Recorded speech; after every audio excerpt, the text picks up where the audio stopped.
नमस्कार दोस्तों, मेरे चैनल रामेश्वरम भक्ति चैनल में आप सभी का हार्दिक स्वागत है। दोस्तों, आप सभी को माघ माह की गणेश चतुर्थी व्रत की ढेर सारी शुभकामनाएं। दोस्तों, गणेश चतुर्थी व्रत माघ माह के कृष्ण पक्ष की चतुर्थी तिथि को गणेश चौथ का व्रत रखा जाता है। इस दिन माताएं संतान की लंबी आयु के लिए निर्जला व्रत रखती हैं। यह व्रत निर्जला रखा जाता है और निराहार रखा जाता है। अपने संतान की लंबी आयु की कामना करते हुए इस व्रत को माताएं करती हैं। तो माघ माह के कृष्ण पक्ष की चतुर्थी व्रत को संकट चौथ व्रत भी कहा जाता है। इस दिन संकट चौथ व्रत भी रखा जाता है। इस दिन माताएं संतान की लंबी आयु के साथ में संतान के जीवन में आने वाली सभी बाधाएं परेशानियों को टालने के लिए माताएं गणेश जी से विनती करती हैं और गणेश चौथ व्रत का नियम पूर्वक पालन करते हुए व्रत को रखती हैं। इस दिन विघ्न हरण और संकट हरण गणेश जी का पूरे विधि विधान के साथ पूजन किया जाता है। इसे संकष्टी चतुर्थी और तिलकुटा चौथ भी कहा जाता है। ज्योतिष में 12 राशियों का वर्णन है।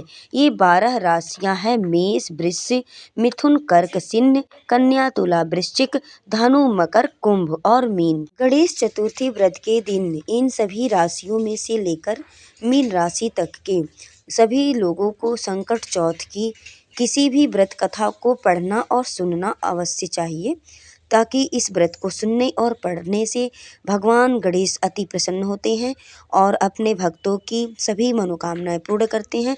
उनकी सभी बाधाओं को, विघ्नों को, संकटों को वो टालते हैं। तो सभी लोगों को इनकी व्रत कथा को अवश्य पढ़ लेना चाहिए, सुन लेना चाहिए, कथा को श्रवण कर लेना चाहिए। दोस्तों, एक बहुत ही पौराणिक और प्राचीन जो है कि कथा है गणेश चौथ व्रत की, जो कि माता पार्वती और शंकर भगवान के समय की यह कथा है।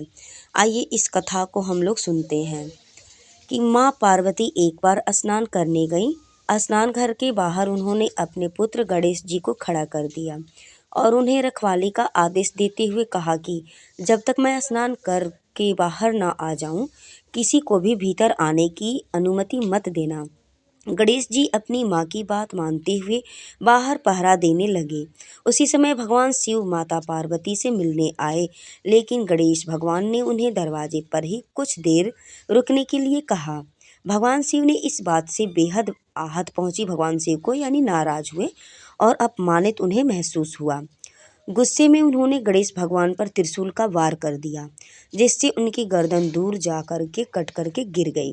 और स्नान घर के बाहर शोरगुल सुनकर जब माता पार्वती जी बाहर आई तो देखा कि गणेश जी की गर्दन तो कटी हुई है। ये देखकर वो रोने लगी और उन्होंने शिव जी से कहा कि गणेश जी के प्राण फिर से वापस कर दीजिए। इस पर शिव जी ने एक हाथी का सिर लेकर गणेश जी को लगा दिया। इस तरह से गणेश भगवान को दूसरा जीवन मिला और तभी से गणेश जी का मुख जो है हाथी की सूंड की तरह होने लगा और हो गया, और वो हाथी की सूंड की तरह उनका मुख दिखने लगा। तभी से महिलाएं अपने बच्चों की भलाई के लिए माघ माह के कृष्ण पक्ष की चतुर्थी तिथि के दिन भगवान गणेश का व्रत रखती हैं। इसे गणेश चौथ व्रत कहा जाता है और गणेश चतुर्थी व्रत भी कहा जाता है और कई जगहों पर इसे तिलकुट व्रत भी कहते हैं। तो दोस्तों, माताएं बहनें, आप सभी लोग गणेश चौथ व्रत का नियम से पालन करते हुए गणेश चतुर्थी व्रत करें और अपने बच्चों की, अपने बेटों के लिए कामना करते हुए भगवान गणेश के व्रत को संपन्न करें और पारण विधि विधान से करें। व्रत के एक दिन पहले रविवार के दिन यानी 28 जनवरी 2024 को आप बाल धो करके अच्छे से स्वच्छ वस्त्र पहन करके पूजा पाठ करके उस दिन आप लोग स्नान कर लें अच्छे से, बाल ओल धो के, और भगवान गणेश की पूजा उस दिन भी करें। और शाम को आप लोग उस दिन साग जरूर बनाएं। साग और जो है कि मोटी एक रोटी की लिट्टी मतलब बना करके अपने रसोई घर में ढक करके रख दें और रखने के बाद से बाल्टी वगैरह में अपने घर में आंगन ओंगन में, किचन उचन में बाल्टियों में पानी भर के रख दें। ऐसा कहा जाता है कि उस दिन भी जो है कि भगवान गणेश जी रात में घूमने आते हैं, सभी के घरों में देखते हैं, घूमते हैं और कितने लोगों को स्वप्न भी दिखाते हैं। तो उस दिन से ही मतलब व्रत के नियम का पालन किया जाता है और जो है कि साफ़ सुथरा भोजन बना करके आप लोग ग्रहण करें एक दिन पहले व्रत के। और व्रत के पारण वाले दिन भी आप लोग विधि विधान से व्रत का पारण करें और साफ़ सुथरा भोजन बना करके अन्न ग्रहण करें। किसी पारण वाले दिन आप ब्राह्मण को भोजन करा करके व्रत का पारण करें तो बेहद अच्छा रहेगा। शाम को दोस्तों जो है कि चंद्रमा को अर्घ देने के बाद ही जो है कि पानी पिया जाता है इस व्रत में। और चंद्रमा को मतलब अर्घ देने के बाद से, उनका पूजन करने के बाद से आप पानी पी सकते हैं, चाय पी सकते हैं। और शकरकंद यानी गंजी बोलते हैं, शकरकंद बोलते हैं, वो मंगा लीजिएगा, उबाल कर रख लीजिएगा। उसको मतलब आप लोग दूध में गुड़ से खा सकते हैं। ये सब काम आप लोग चंद्रमा को अर्घ देने के बाद आप लोग कर सकते हैं। तो दोस्तों अगर हमारी वीडियो पसंद आई हो तो आप हमारे चैनल को अवश्य सब्सक्राइब, लाइक और बेल आइकन को प्रेस कर लें ताकि हमारी अगली नोटिफिकेशन वीडियो आप तक आसानी से पहुंच सके।